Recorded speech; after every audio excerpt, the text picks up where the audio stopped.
జై తెలంగాణ జై తెలంగాణ జై తెలంగాణ జాబ్ క్యాలెండర్ వెంటనే జాబ్ క్యాలెండర్ వెంటనే జాబ్ క్యాలెండర్ వెంటనే నోటిఫికేషన్స్ వెంటనే నోటిఫికేషన్స్ వెంటనే విఆర్ఓ 12,000 ఉద్యోగాలు వెంటనే డిప్యూటీ సర్వేయర్ 1000 పోస్టులు వెంటనే పవర్ సెక్టార్ 10,000 ఉద్యోగాలు వెంటనే గ్రూప్ 1, 2, 3 నోటిఫికేషన్స్ వెంటనే ఈఎస్సీ వెంటనే విడుదల చేయాలి. ఈ రోజు ఏదైతే ఉస్మానియా యూనివర్సిటీ ఆర్ట్స్ కాలేజ్ మన లైబ్రరీ దగ్గర నుంచి ఏదైతే మనము ఈ యొక్క ప్రెస్ మీట్ పెడుతున్నామో ఈ వేదిక నుంచి మేము ప్రభుత్వానికి హెచ్చరిస్తా ఉన్నాం. ఇప్పటి వరకు మేము ఎస్సీ వర్గీకరణ ఆగినాం, బీసీ డిక్లరేషన్ ఆగినాం. కానీ ఇక మీద మేము ఆగే ప్రసక్తే లేదు. మేము శాంతియుతంగా ఈ రోజు నుంచి నిరవధిక ర్యాలీలు రేపు అశోక్ నగర్ లో పెడతాం, దిల్సుఖ్ నగర్ లో పెడతాం, అన్ని యూనివర్సిటీస్ లో పెడతాం, అన్ని లైబ్రరీలో పెడతాం. శాంతియుతంగా చేసే ఈ యొక్క పోరాటం మేము చివరి మాకు నోటిఫికేషన్స్ కళ్ల ముందర వచ్చినంత వరకు, మా కళ్లతో మేము చూసినంత వరకు మేము ఎక్కడ కూడా కాంప్రమైజ్ అయ్యే ప్రసక్తే లేదు. ఈ ఉద్యమాన్ని మేము ఆపేదే లేదు.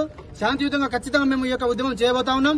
మమ్మల్ని 119 ఎమ్మెల్యేల ముందర మీరు చెప్పినటువంటి మాట మీరు తప్పినప్పుడు మేము మిమ్మల్ని నమ్మే ప్రసక్తే లేదు. మేము టీజీపీఎస్సీ చైర్మన్ చెప్పినా, ఏ ముఖ్యమంత్రి చెప్పినా, ఏ రాహుల్ గాంధీ చెప్పినా కూడా మేము వినిపించుకోము. మాకు కళ్ల ముందర నోటిఫికేషన్స్ కనబడినంత వరకు, మాకు కళ్ల ముందర నోటిఫికేషన్ మేము చూసినంత వరకు మేము ఈ ఉద్యమాన్ని ఆపం. మేము ఈ ఎమ్మెల్సీలో కాంగ్రెస్ పార్టీ హటావో, జాబ్ క్యాలెండర్ బచావో అనే ఒక నినాదంతో పోతున్నాం. లోకల్ బాడీ ఎలక్షన్స్ లో కూడా కాంగ్రెస్ పార్టీకి ఒక్క ఓటు కూడా వేయకుండా మేము ప్రచారం చేస్తాం. యావత్ తెలంగాణలో ఉన్న నిరుద్యోగులు కూడా మేము పిలిపిస్తా ఉన్నాం. మాకు జాబులు ఇవ్వండి, మీకు ఎంపీటీసీ ఉద్యోగాలు మేమిస్తాం. మాకు జాబులు ఇవ్వండి, మీకు ఎమ్మెల్సీ ఉద్యోగాలు మేమిస్తాం. మేము పరీక్ష రాయకుండా మాకు ఉద్యోగాలు ఇవ్వనప్పుడు మీరు మాకు ఉద్యోగాలు ఇవ్వకపోతే మేమెందుకు మీకు ఓట్లు వేయాలి? ఈ యొక్క నినాదంతో రేపు మనము అశోక్ నగర్ లో పోతున్నాం, దిల్సుఖ్ నగర్ లో పోతున్నాం, అన్ని లైబ్రరీలో శాంతియుతంగా నిరసన చేస్తున్నాం. కాబట్టి ప్రభుత్వానికి మేము ఒకటి హెచ్చరిస్తా ఉన్నాం. మీరు ఇక మీ జాబ్ క్యాలెండర్ వద్దు, ఏమొద్దు, మాకు ఒకటి కావాలి. మాకు నోటిఫికేషన్స్ ఆన్ ది స్పాట్ లో మాకు కావాలి. ఎప్పుడు వేస్తే అప్పటి వరకు మేము ఈ ఉద్యమాన్ని ఆపేదే లేదు. మీరు వేసినంత వరకు మేము ఈ ఉద్యమాన్ని కొనసాగిస్తాం.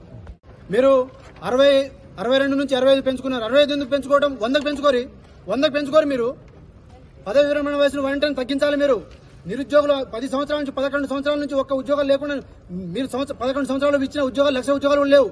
పదవి విరమణ వయసు పెంచుకుంటూ పోతా ఉంటుంటే మరి నిరుద్యోగులందరూ ఆడిపోవాలి. పోయి ఏమైనా క్యాటరింగ్ పని చేయించుకోవాలా, లేదంటే పొలాల్లో పోయి పని చేయాలా, లేదంటే సెక్యూరిటీ గార్డ్ జాబులు చేయాలా? మీరు పదవి విరమణ వయసును మీరు ఏదైతే ఆలోచన ఉందో మీరు ఖచ్చితంగా మీరు విరమించుకోవాలి. ఇటు నిరుద్యోగులకు, ఇది ఉద్యోగస్తులకు, ఇది అందరికీ ఇబ్బందికరమైనటువంటి విషయం. ఇది ఈ జాబ్ 58 సంవత్సరాలు తీసుకురావాలి. 65 సంవత్సరాలు కాదు, 58 సంవత్సరాలకు మీరు ఏదైనా సరే, వాళ్ళు ప్రొఫెసర్లు అయినా సరే, వాళ్ళు ఉద్యోగస్తులు అయినా సరే, ఏ ప్రభుత్వ ఉద్యోగి అయినా 58 సంవత్సరాలే చేయాలి. అక్కడ అంతకు మించి వాళ్ళు చేయకూడదు. నిరుద్యోగులు 10-11 సంవత్సరాల నుంచి ఇట్లా ఒక ఎదురు చూపు చూసి ఇబ్బంది పడతా ఉన్నారు. నోటిఫికేషన్స్ విడుదల చేయాలి. ఖచ్చితంగా మీరు ఈ విషయంలో మీరు వెనక్కి తగ్గకపోతే మాత్రం రాష్ట్రం మొత్తం అగ్గిగుండం చేస్తామని చెప్పేసి ఈ సందర్భంగా హెచ్చరిస్తా ఉన్నా నేను.